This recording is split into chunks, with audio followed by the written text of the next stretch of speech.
The assignment came as a surprise. I was working at the local newspaper in Jersey, covering the usual mundane stories, city council meetings, road repairs, and the occasional community event. Then, one day, my editor tossed a folder onto my desk. Inside was a thin stack of papers with only 2 words typed in bold at the top: Gator Man. At first I thought it was some kind of joke. Gator Man? Really? But the more I read, the more intrigued I became. Over the past several months, there had been multiple reports of a strange creature sighted near the marshes on the outskirts of town. People swore they had seen it, a hulking figure with the body of a man but the skin and snout of a gator. Some described it as 8 feet tall, others said it crawled on all 4s. No one could agree on much except that it terrified them. I had covered plenty of odd stories in my time, but nothing like this.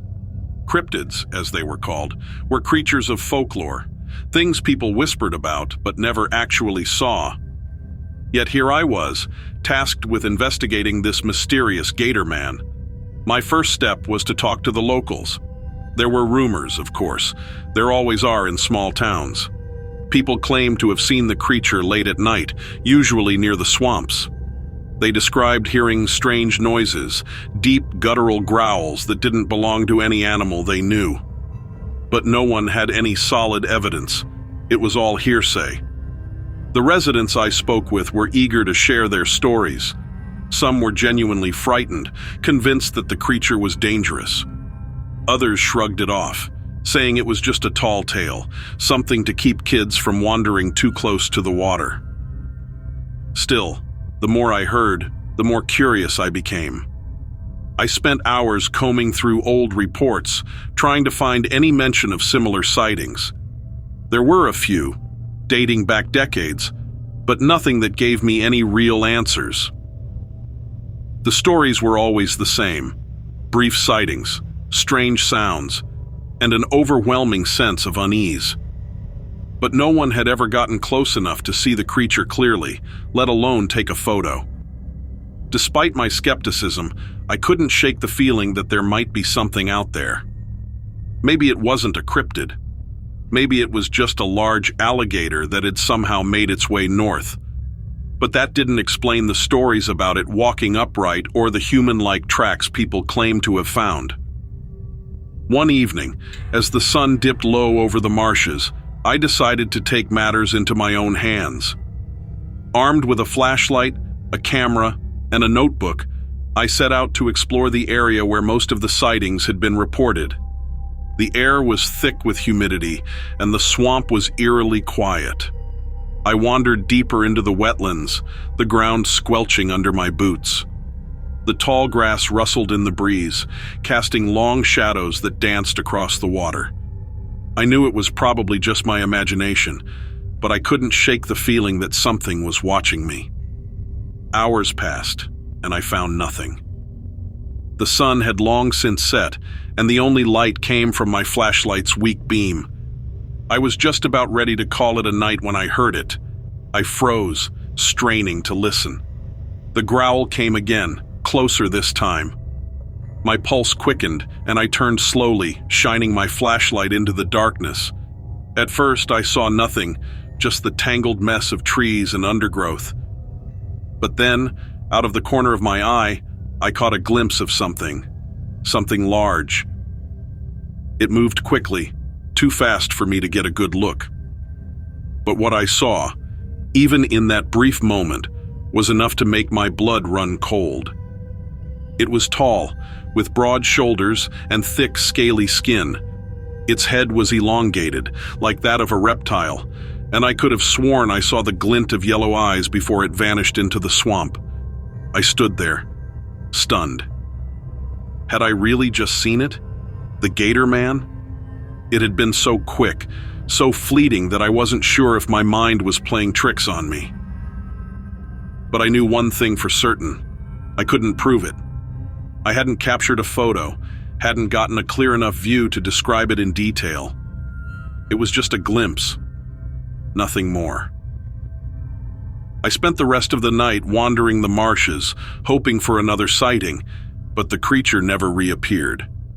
By the time I made my way back to my car, the sky was beginning to lighten with the first hints of dawn.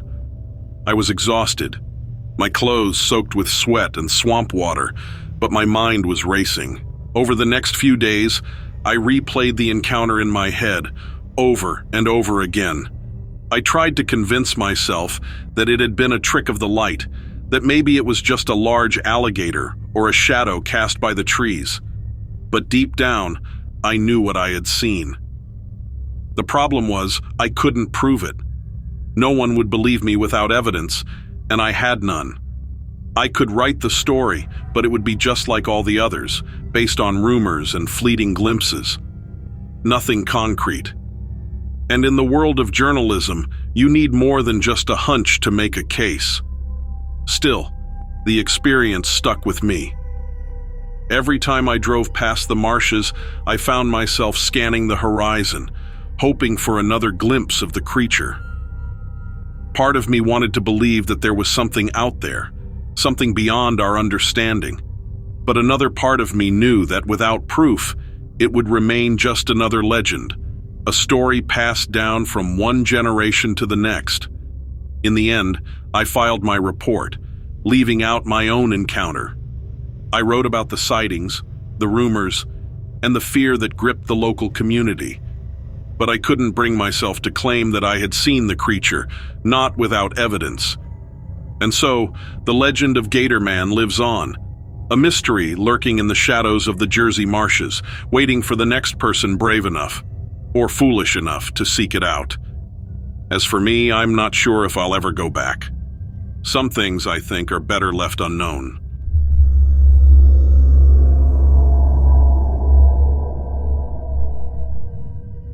I'd always been fascinated by cryptids, the mysterious creatures that are said to lurk in the dark corners of the world. There's something thrilling about the unknown, about the possibility that legends could be real. So, when I heard about the swamp stalker of Boggy Creek, also known as the Fook Monster, I knew I had to see the place for myself. I'm not from Arkansas. I live several states away, but my curiosity couldn't be ignored. I had a checklist of cryptid sightings I wanted to experience, and Boggy Creek was next on the list. With stories going back to the 1940s, the place had a certain eerie appeal. They said the creature was vicious, that it attacked humans and left behind massive footprints. People were terrified of it. Even with all those warnings, I was determined to go. The drive into Fook was long. The closer I got, the more the landscape changed. Trees became denser, hanging low with moss, and the air started to feel heavy with moisture. The further I drove, the more I realized I was heading into true wilderness. It felt like I was leaving civilization behind and stepping into a world frozen in time. I arrived at Boggy Creek just before dusk. The sun was low on the horizon, casting long shadows across the trees. I parked my car at the edge of the swamp and got out to take in the surroundings. The air smelled of wet earth and decaying leaves. It was quiet, save for the distant croak of frogs and the occasional splash from something unseen in the water. I didn't plan on staying long, just enough to feel the place, maybe snap a few photos and call it a day.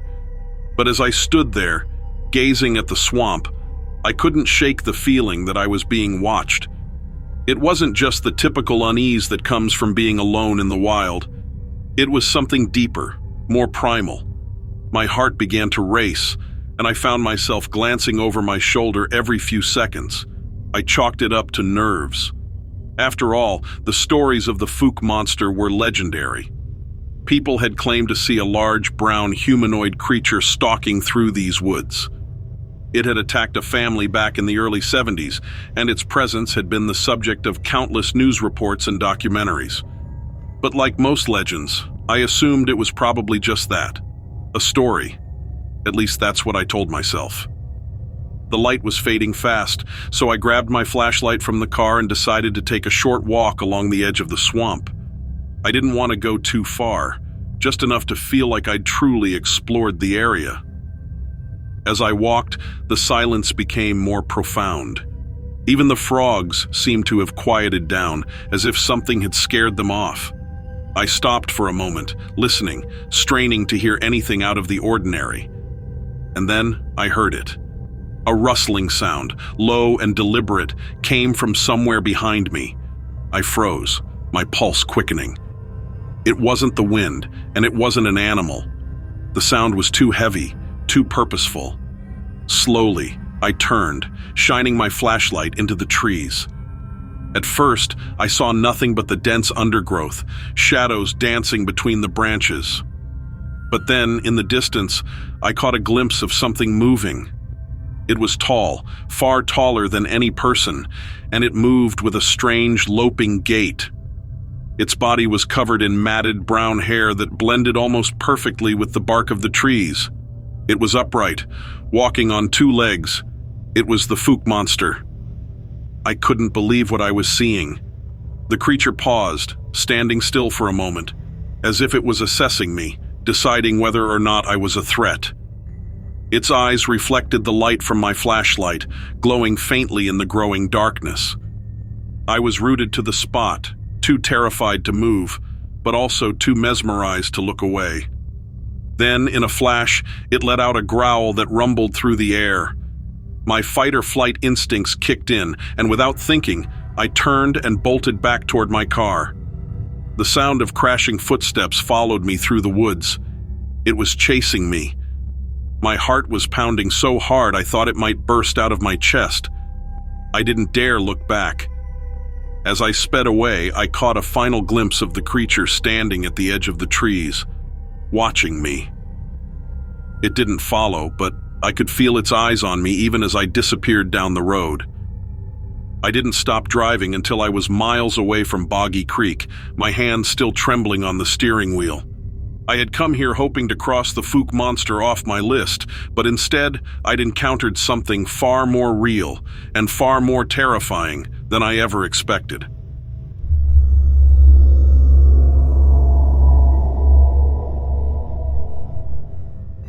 Three years ago, I made a big change in my life. I moved to a new city, Chicago, for a job at a tech startup. The company had promised great things, but when I got there, the reality was different. The office window had a view of an alley, and the job was stressful, repetitive, and draining. It felt like I had been sold a dream, only to receive an ordinary and somewhat disappointing experience instead. I rented a small apartment on the edge of Lincoln Park, which is just north of downtown Chicago. It was a cozy little spot, not too far from the hustle of the city, but with enough space to feel like a break from the chaos. I didn't know anyone when I arrived, so adjusting was hard. The first winter was particularly harsh. Chicago's cold was unforgiving, with icy winds that seemed to cut right through any clothing. I didn't expect winter to feel like a battle, but every time I stepped outside, I felt like I was fighting the elements. During that winter, I started jogging. It might sound strange to run in the middle of the freezing cold, but I needed something to keep myself occupied. My days were long and filled with work, but there wasn't much else going on in my life outside of it. Running seemed like a way to escape from being trapped inside. At first, it was just to get my blood flowing, nothing serious. I'd jog for a little while, just enough to get rid of that restless feeling. When spring came and the snow began to melt, I found myself jogging more often. The cold eased, the days grew longer, and something about the routine of running in the morning started to feel comforting. It became a regular part of my life, a moment where I could focus on something other than the stress of my job. Lincoln Park was beautiful in the mornings. Early in the day, when the city was still waking up, the park felt peaceful. The greenery was fresh, and the flowers began to bloom, giving the whole area a light, airy feel. The skyline of downtown Chicago stood tall in the background, a mix of concrete and nature that seemed like the perfect balance. As I ran through the park, I could feel the cool air waking me up, and it was just me, the park, and the faint sounds of the city in the distance. There was one specific trail I liked to take, and on this particular day in early spring, the park felt even more alive than usual. A light mist hung over the grass, making everything feel sharper, more vibrant. The smell of flowers was in the air, and the ground had that earthy after-rain scent.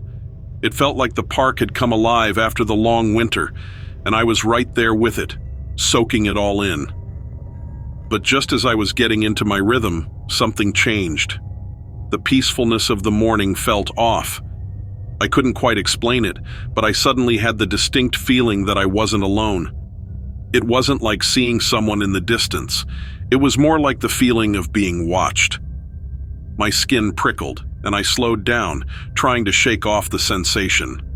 The city's background noise seemed to fade, and for a moment, everything felt unnaturally quiet. As I continued along the path, I noticed something ahead.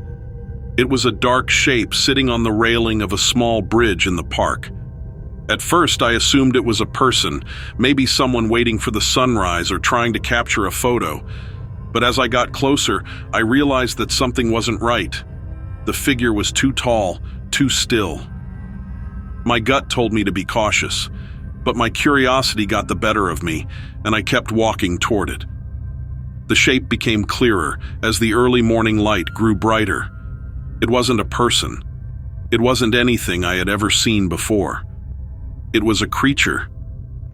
Its body was tall and shadowy, blending into the dark sky behind it. But the most striking part was its wings, large, black, and twisted.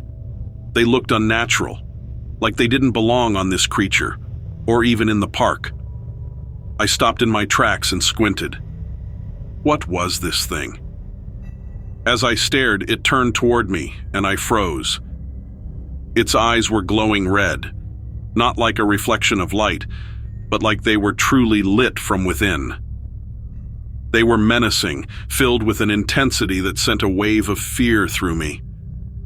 I felt rooted to the spot, too scared to move but too shocked to look away. The creature spread its massive wings and took off into the sky. I stood there, still trying to process what I had just seen. The bridge looked normal again, and the park was quiet, as if nothing had happened. But I knew what I saw, and it wasn't something I could easily explain away. Even now, the park doesn't feel the same to me. My once peaceful morning runs have been replaced with a constant sense of unease. Every time I pass that bridge, I can't help but glance around, expecting to see those glowing red eyes again.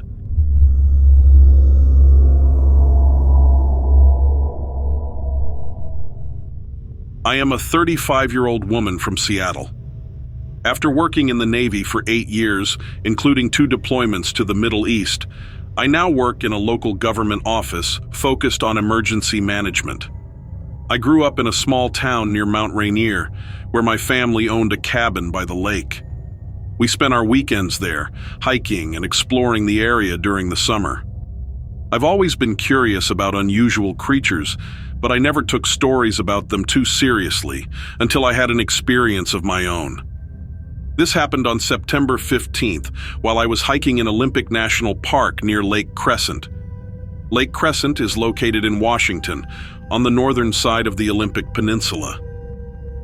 My partner and I decided to take a hike early on Saturday because I love spending time in nature. We arrived at the park around 8, and since it was nearing the end of the tourist season, it wasn't very crowded. The trail we took started at the Storm King Ranger Station, and after a short walk, we left the more popular paths behind. The trail led us along the edge of the lake, past towering trees and waterfalls. The landscape was stunning, with steep rock cliffs and thick forests surrounding us. After about an hour, we decided to turn back since we wanted to explore another trail in the park. Many visitors stick to the well-known paths, but there are quieter, lesser-known trails that allow you to get away from the crowds. We decided to try one of those, which led us uphill, away from the lake. At the top, we were rewarded with an incredible view of the forest and the water below. There were signs along the way, warning people to stay on the marked trails because of the risks from rock slides, unstable trees, and the wildlife in the area. We began following this lesser-known trail around 10:30. It wasn't maintained very well, and we didn't see any other hikers. The path was blocked by fallen trees in a few spots, but we managed to find a way around them. After walking for about 45 minutes, we decided to take a break. As we rested, I noticed a strange, unpleasant smell. It reminded me of something decaying, but I couldn't figure out where it was coming from. The ground was covered in moss and ferns, with thick patches of pine trees all around us. My partner sat down on a large rock while I leaned against a nearby tree. That's when we both heard something strange. There was a noise, like something moving through the trees not far from us. At first, it was hard to tell what it was, but then we heard grunting sounds. We stood still, listening closely as the sounds grew louder. I pulled out my binoculars, hoping to catch sight of whatever was approaching. At first, I could only see the brush shaking, but soon I spotted something large and dark moving in the shadows. I felt my heart skip a beat. I saw a furry creature standing about 7 to 8 feet tall. I immediately realized I was looking at what could only be described as Bigfoot. It didn't seem to notice us as it sniffed the air and walked slowly through the clearing, stopping now and then to drink from a nearby stream. I remembered my training from my Navy days. We were taught to stay calm, observe carefully, and assess any potential danger before reacting. This instinct kicked in as I watched the creature. I scanned the area, looking for a safe way to retreat without drawing its attention. The dense undergrowth and fallen branches made moving quickly a challenge. I signaled to my partner that we should move slowly and quietly. We communicated using hand signals, something I had learned in the military. As we quietly began our retreat, I couldn't help but reflect on how strange it was to use the same skills I'd practiced in a military setting, but now in the peaceful woods of Washington. The situation felt surreal, and yet I knew I had to stay focused. In those tense moments, I realized that the experiences and training I had gained throughout my life were helping me in this unexpected encounter. We made our way back, careful not to make any noise, and once we were at a safe distance, we breathed a sigh of relief.